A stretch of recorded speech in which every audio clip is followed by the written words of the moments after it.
Ici, c'est un centre pour la prise en charge des enfants malnutris aiguës sévères, plus complications. Les complications, il y a le VIH, infections respiratoires telles que tuberculose. Maintenant, le caractéristique de la malnutrition, il y a l'amaigrissement, l'anorexie, diarrhée, vomissement et fièvre. Quand tu vois un enfant amaigri avec les sapelets costales visibles, les fesses flottantes comme un pantalon de Moriba, tu sens que l'enfant est malnutri, aigu sévère. Pour déterminer la malnutrition, il faut faire le rapport poids-taille sur l'enfant.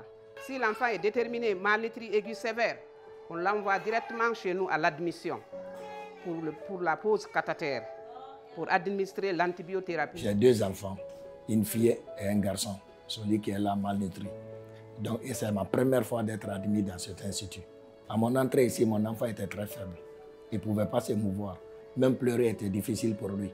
À cause de la faiblesse, le vomissement, la diarrhée, mon enfant était dans un état critique. C'est suite à des malaises constatés à la maison durant quelques jours qui nous a poussé vraiment de l'admettre à l'hôpital. Après toute consultation et observation, l'enfant devrait être mis sous oxygène. Maintenant, l'enfant peut manger. Avant, il avait des sondes. Il était sous oxygène. Et personne n'aimerait voir son enfant assisté par une machine. Aujourd'hui, je dirais, alhamdoulilah, il se porte bien. Il mange bien, il dort bien.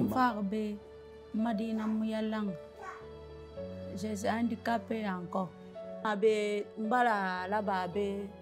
Un mois, 3 jours. Amunu degema ani dondroti amanu kanyemi aboguma ani lo sempre ko ya ina so aira aboguma madi enna un mois na rek akurum fe tun donc mpasende na ngasiga donc kabriki fa madi alhamdulillah a santé atan balato ayalan fe nananda bala nato tang akabe daptanin tang ala famma madi bala santé ande tang soto donc konto free nakanu namma sono ande bala bala parce que bala santé ato madima to tang akanye memma adege ma e rien na yala be anabirin dom mato. Nous avons suffisamment d'oxygène pour recevoir les nouveau-nés en urgence.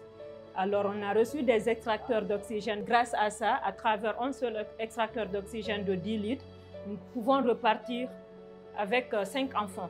Il y a des tables de réanimation, il y a une lampe chauffante où nous pouvons stabiliser les enfants, faire la réanimation du nouveau-né. Aujourd'hui, nous pouvons stabiliser beaucoup d'enfants qui sont en souffrance cérébrale. Nous pouvons gérer beaucoup d'enfants qui sont en souffrance fœtale grâce à l'oxygénothérapie que nous avons aujourd'hui. Ici, c'est la salle de prématurés. Ici, on couche tous les enfants qui sont nés prémat, qui ont un faible poids de naissance. Tous les enfants qui sont nés avec un poids inférieur à 2,5 kg doivent faire le sein kangourou. Et cette méthode nous permet de maintenir la température de l'enfant et de réchauffer l'enfant. Les prématurés perdent la chaleur à travers les extrémités, la tête et les pieds. Donc il faut qu'ils portent les bonnets et les chaussettes. Ça va permettre à la mère aussi d'alimenter son enfant. L'enfant peut prendre le sein en étant ici. Ça fait plus de 8 ans, 10 ans depuis qu'on a commencé cette pratique.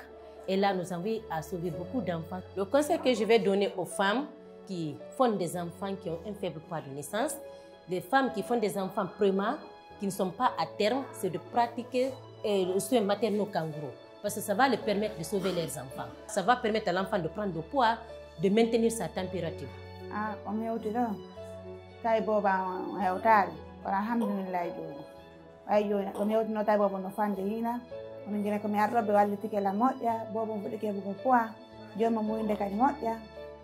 Les prématurés, on les stabilise et ensuite on les transfère dans les couveuses. Une fois dans les couveuses, on forme les mamans comment il faut entretenir ces petits prématurés, en les apprenant comment il faut appliquer l'hygiène. Il y a des prématurés qui viennent, qui ne peuvent pas téter d'eux-mêmes. On les apprend comment il faut alimenter les bébés avec les sondes. On les apprend la méthode kangourou. Des kits qui nous permettent de faire la prise en charge des soins maternels kangourou pour les nouveau-nés de faible poids de naissance et les prématurés. Et ces kits nous permettent de bien faire la prise en charge, de bien tenir le bébé pour favoriser le contact peau à peau de la mère à l'enfant. Ce kit nous a permis de sauver beaucoup de prématurés et de nouveau-nés de faible poids de naissance. Nous expliquons aux femmes qui viennent avec les nouveau-nés de faible poids de naissance l'importance de ces kits. On les donne toujours un exemplaire, ils vont rentrer avec pour continuer le soin maternel kangourou à domicile. Les fonds Muskokan, c'est des fonds catalytiques qui aident quand même à équiper les structures de santé et qui prennent en charge la santé de la mère, du nouveau-né, de l'enfant. Au lieu que tout le matériel soit mis immédiatement et inclusivement au sein de l'Institut de nutrition et santé pour enfants, on a essayé de voir les maternités environnantes qui font des accouchements. Donc nous sommes allés positionner le matériel dans ces maternités qui font des accouchements et en formant le personnel concernant la réanimation du nouveau-né, parce que c'est la première cause de mortalité néonatale.